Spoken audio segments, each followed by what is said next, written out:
हिंदी साहित्य की सुप्रसिद्ध कृतियों की श्रृंखला में कथा सम्राट मुंशी प्रेमचंद की कहानी ईदगाह का समापन भाग।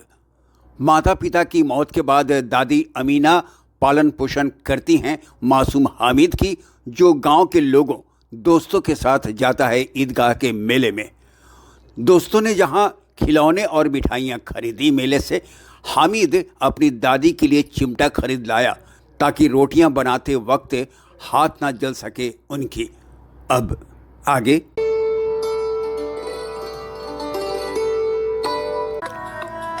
11 बजे गांव में हलचल मच गई। मेले वाले आ गए। मोहसिन की छोटी बहन ने दौड़कर भिश्ती उसके हाथ से छीन लिया और मारे खुशी के जा उछली तो मियाँ भिश्ती नीचे आ रहे और सुरलोक सिधारे। इस पर भाई बहन में मारपीट हुई। दोनों खूब रोए।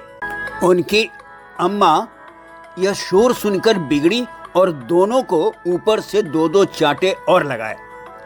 मियां नूरे के वकील का अंत उनके प्रतिष्ठानुकूल इससे ज्यादा गौरवमय हुआ। वकील जमीन पर या ताक पर तो नहीं बैठ सकता, उसकी मर्यादा का विचार तो करना ही होगा। दीवार में खूंटियां गाड़ी गईं, उन पर लकड़ी का एक पटरा रखा गया। पटरे पर कागज का कालीन बिछाया गया। वकील साहब राजा भोज की भांति सिंहासन पर विराजे। नूरे ने उन्हें पंखा झलना शुरू किया। अदालतों में खस की टट्टियां और बिजली के पंखे रहते हैं, क्या यहाँ मामूली पंखा भी न हो? कानून की गर्मी दिमाग पर चढ़ जाएगी कि नहीं? बांस का पंखा आया और नूरे हवा करने लगे। मालूम नहीं पंखे की हवा से या पंखे की चोट से वकील साहब स्वर्गलोक से मृत्युलोक में आ रहे और उनका माटी का चोला माटी में मिल गया। फिर बड़े जोर शोर से मातम हुआ और वकील साहब की अस्थि घूरे पर डाल दी गई। अब रहा महमूद का सिपाही। उसे चटपट गांव का पहरा देने का चार्ज मिल गया, लेकिन पुलिस का सिपाही कोई साधारण व्यक्ति तो नहीं जो अपने पैरों चले। वह पालकी पर चलेगा। एक टोकरी आई, उसमें कुछ लाल रंग के फटे पुराने चिथड़े बिछाए गए, जिसमें सिपाही साहब आराम से लेटे। नूरे ने यह टोकरी उठाई और अपने द्वार का चक्कर लगाने लगे।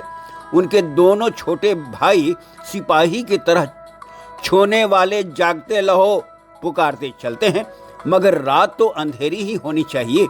महमूद को ठोकर लग जाती है, टोकरी उसके हाथ से छूटकर गिर पड़ती है और मियाँ सिपाही अपनी बंदूक लिए जमीन पर आ जाते हैं और उनकी एक टांग में विकार आ जाता है। महमूद को आज ज्ञात हुआ कि वह अच्छा डॉक्टर है। उसको ऐसा मरहम मिल गया है जिससे वह टूटी टांग को आनन फानन जोड़ सकता है। केवल गुल्लर का दूध चाहिए। गुल्लर का दूध आता है, टांग जवाब दे देती है। शल्य क्रिया असफल हुई तब उसकी दूसरी टांग भी तोड़ दी जाती है। अब कम से कम एक जगह आराम से बैठ तो सकता है। एक टांग से तो न चल सकता था न बैठ सकता था। अब वह सिपाही सन्यासी हो गया है। अपनी जगह पर बैठा बैठा पहरा देता है। कभी कभी देवता भी बन जाता है। उसके सिर का झालरदार साफा खुरच दिया गया है।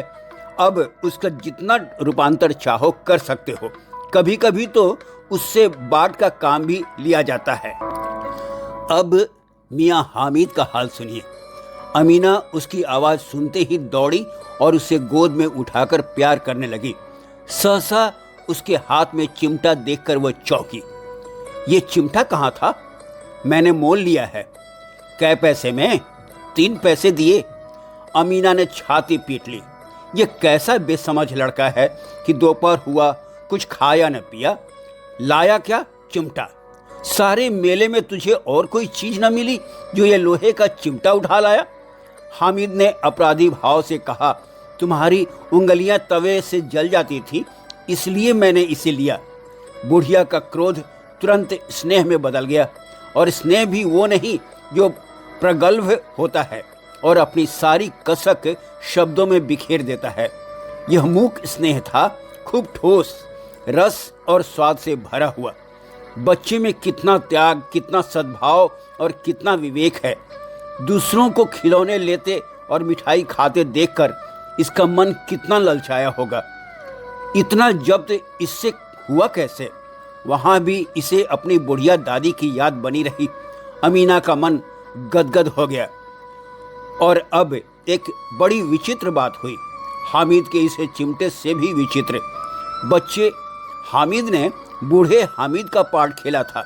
बुढ़िया अमीना बालिका अमीना बन गई।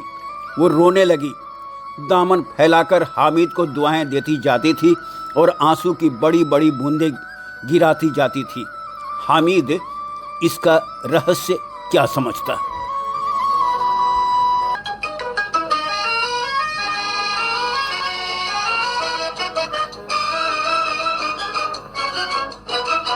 कहानी की प्रस्तुति कैसी लगी? अपनी प्रतिक्रिया कमेंट बॉक्स में दें। पसंद आई हो तो लाइक और शेयर करें। और हाँ, यूट्यूब चैनल विनोद क्रिएशंस को सब्सक्राइब जरूर कर दें।